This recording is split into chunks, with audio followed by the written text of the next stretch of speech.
as an offer to countries in Africa, Latin America, to really democratize information. Our goal is to democratize information as much as possible. And that's where we are going to be different from China. We believe democratization of information would be useful for transparency, accountability, in improving productivity, efficiency, and all of that. In 11th plan, we are also focused on innovation. We have a National Innovation Council where we are working on clusters, creating $1 billion innovation fund to innovate for the bottom of the pyramid. We are creating a lot of ecosystems with venture capital, private equity, angel investors. We are also trying to seed innovations at universities. In schools, we are going to create a Tod Fod Jod center where we give a lot of equipment to school students to break it up and figure out how it works. A lot of this stuff takes time. If telecom took 20 years, innovation will take probably 25 years. We need to redesign our processes because a lot of these processes are designed by British Raj to control. And we have perfected it by computerizing it. So our job in the next 20 years is to focus on growth, 8 to 10%. Look at 550 million young below 25 years and really give them the kind of skills they need to be the workforce of the world. But we need to focus on Indian model of development. We realize that the US model based on consumption is not scalable, workable, desirable, or sustainable. We can't ask people to go buy more and more unnecessarily to grow our economy. We need a different model. We need a model that is really focused on basic human needs at this time. We need a model that is affordable, scalable, and sustainable. You can't have $50,000 tuition per year in India. You can have probably 2,000 or 1,000. You can't have $50,000 for quadruple bypass. You need $2,000 for quadruple bypass. And I can give you examples after examples of what affordability means in India. So our job is to really create whole new business models. We want to create wellness centers where early you are taught about food, nutrition, exercise, herbal medicine. So you don't really go spend thousands of dollars to go to hospital, but spend maybe $10 to solve a simple problem. We need smart cities, but we need a different model for smart cities because urbanization is a big problem in India. We need local content, local language, local solutions. And all of these things require a lot of innovations. I believe there are lots of opportunities for US and India to work together. What would work in India for low-cost models would also be applicable in US. We have a hospital in Bangalore, I'm sure you've heard of it, where you can do quadruple bypass for less than $2,000. And they are now trying to set up a hospital in Caribbean for the US patients with 1,500 beds. These are big programs. We do eye surgeries for 1/50th of the cost. People do it in the US. All of these are opportunities for us together. So innovation is not about new products or Silicon Valley model.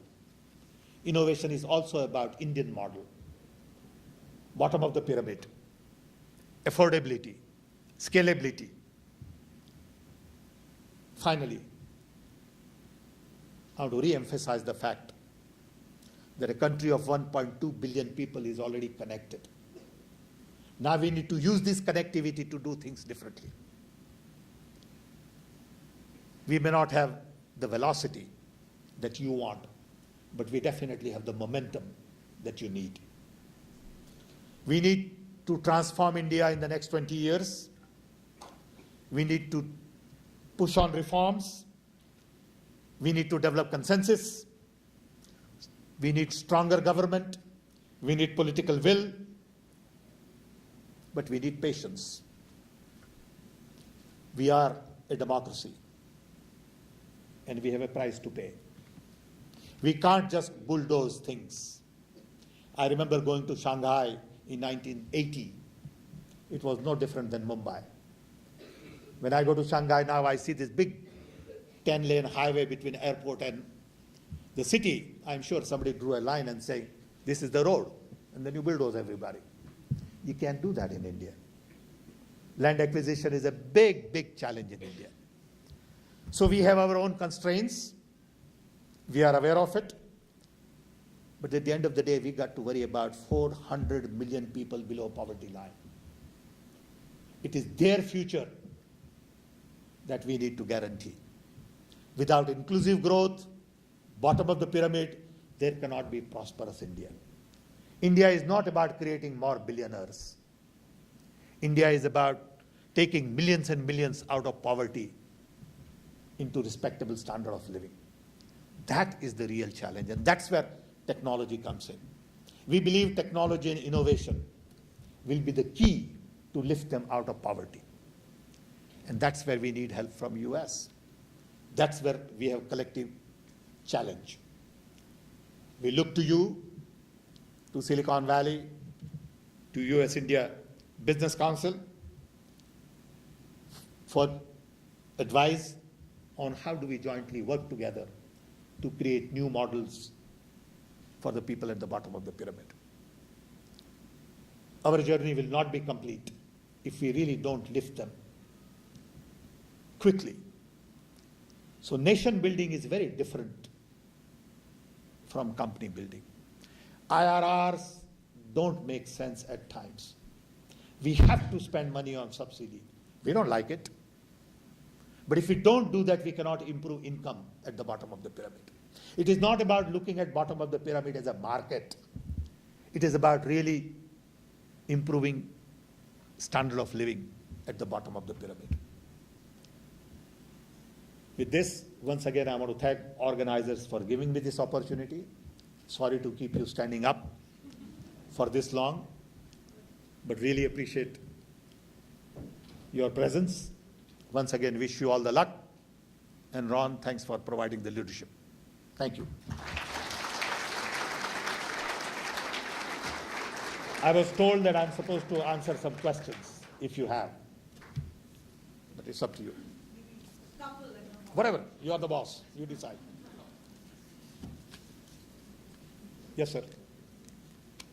Quick question. And the question regards subsidies. I agree with the philosophical premise behind subsidies, but most of them are wasted. And having resigned from the bureaucracy, I can tell you that there was a massive amount of corruption amongst my colleagues. And the law to hell is often paved with good intentions. So what do you have to say to that? First of all, I must emphasize that it does not require talent to identify problems in India.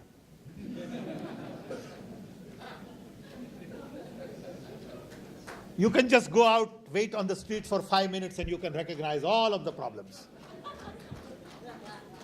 The key is, where are the men and women who will go and take on these things head on and get it done? You find champions of these things and things will get done. Of course we have problems with corruption. Of course we have problems with implementation. But that is the society. That's the reflection of all our people. People blame politicians, but let me tell you, some of these politicians work very hard. My God, these people just work 18 hours a day. Can't get anything done. They are really reflection of all of us. So I think we recognize that there is corruption. We recognize that things don't get implemented properly. We recognize that this is the real challenge for us, but we still have to go do it. Corruption is not going to go away with some law or Lokpal bill, I can assure you. I remember somebody asked me in the press, saying, Mr. Pitroda, what is your view on corruption? And my answer was weird. I said, look, I can assure you I'm not corrupt, 100% guaranteed.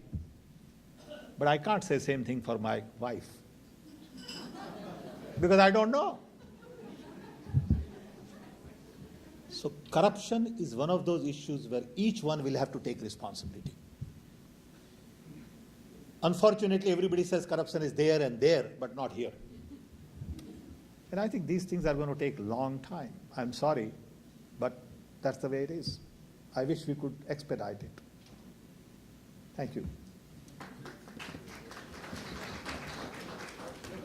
Hi, I'm Ani Agnihotri from Atlanta, and thank you for excellent speech. I have a question. I've been trying to promote India in USA for last 12 years. And question is, how do we create, like India creates brand India in America?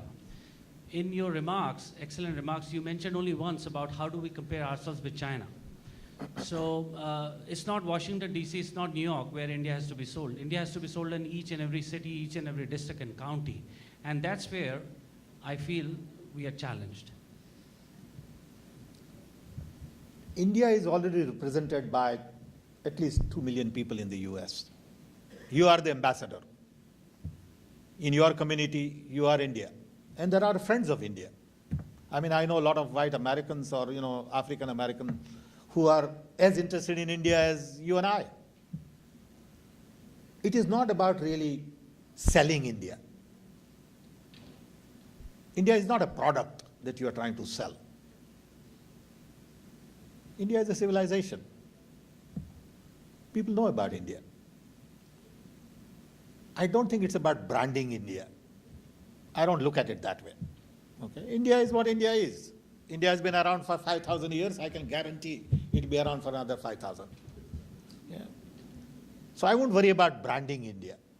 Of course, you have to represent India. And each one of us individually will have to do our job. Yeah. You being a good citizen of US would represent India well. Yeah. We have our embassies, we have our, local consulates. They do a great job. So I think India is well represented in US. We have come a long way. When I came to US in 1964, there were 500 people of Indian origin in Chicago. Today, probably there are 150,000. That's pretty well represented. Thank you. The last question. Yes, sir. With more than 320 days, clear sunny days, and 5,000 trillion kilowatt-hour potential, whether Sam Pitroda can make a difference like what you did in telecom industry, in solar industry for India, like the whole world should look at it? Well, as a government, we are focused on solar. As you know, Farooq Abdullah, Minister, has a mission on solar. A lot of efforts are going on. We are setting up, a lot of solar power plants in India. But we still don't have solar cell manufacturing facility. We are looking at that. It's going on. Okay? Thanks, everybody.